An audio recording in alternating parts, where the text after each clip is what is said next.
In the top stories, Prime Minister Drew congratulates St. Lucia Prime Minister on victory in general elections.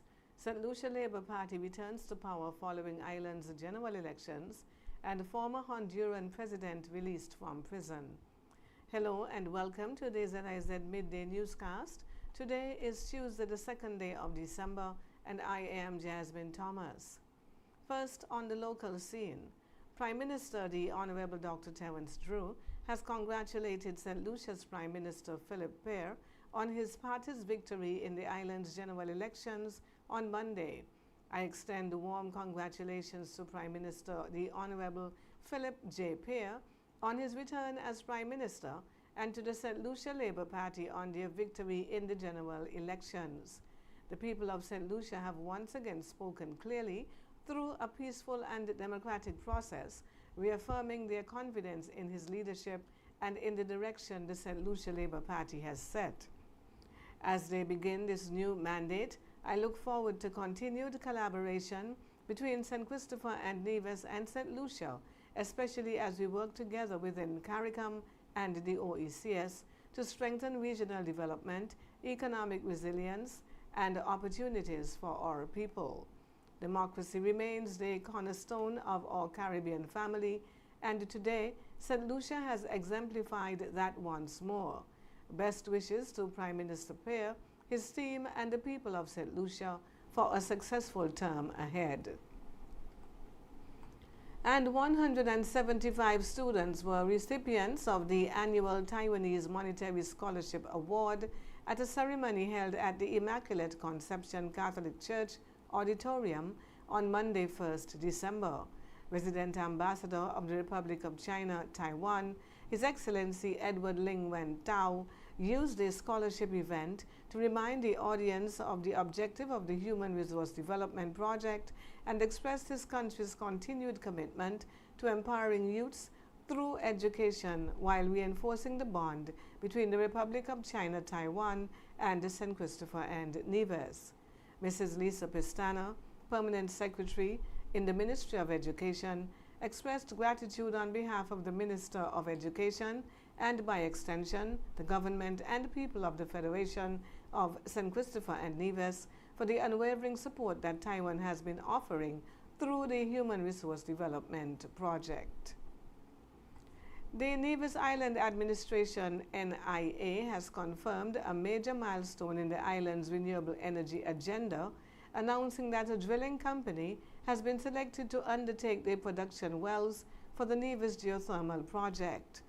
This development places the island on the cusp of beginning drilling operations, signaling that one of the region's most promising clean energy initiatives is moving steadily toward implementation. Premier the Honorable Mark Brantley, Minister of Energy in the NIA, stated that the competitive bid process is now complete and that a driller has been chosen. While the administration is not yet able to disclose the name of the company, the Premier indicated that the public announcement is forthcoming. Premier Brantley explained that the geothermal project is closely interconnected with the government's water drilling initiative, since geothermal well development requires an adequate water supply.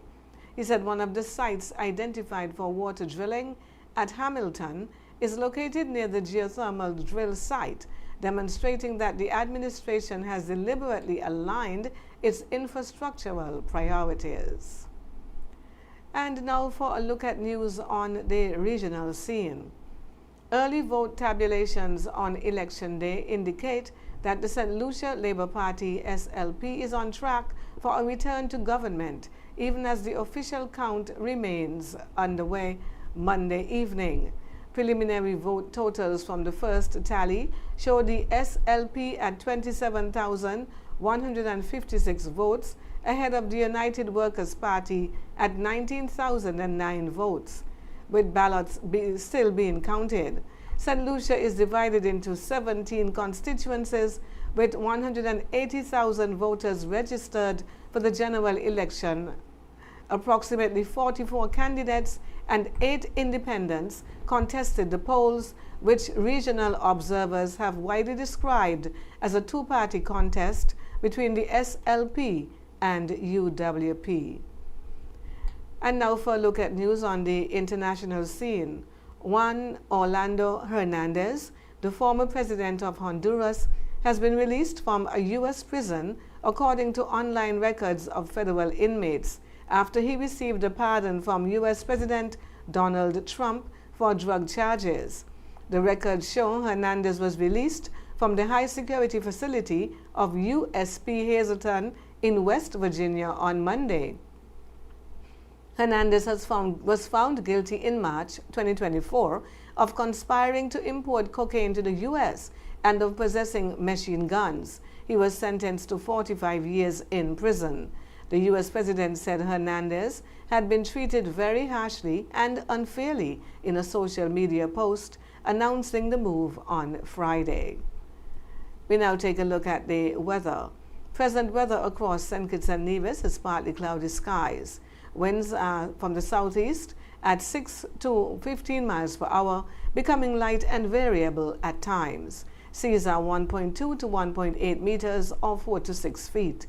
Weather forecast for St. Kitts and Nevis: partly cloudy skies with a 40% or moderate chance of showers. Sunset this evening will be at about 5:36, and sunrise tomorrow is set for around 6:26 in the morning. That brings us to the end of the Midday Major Newscast. Join us this evening for these stories and more in detail. Thank you for tuning in. I am Jasmine Thomas. God bless you.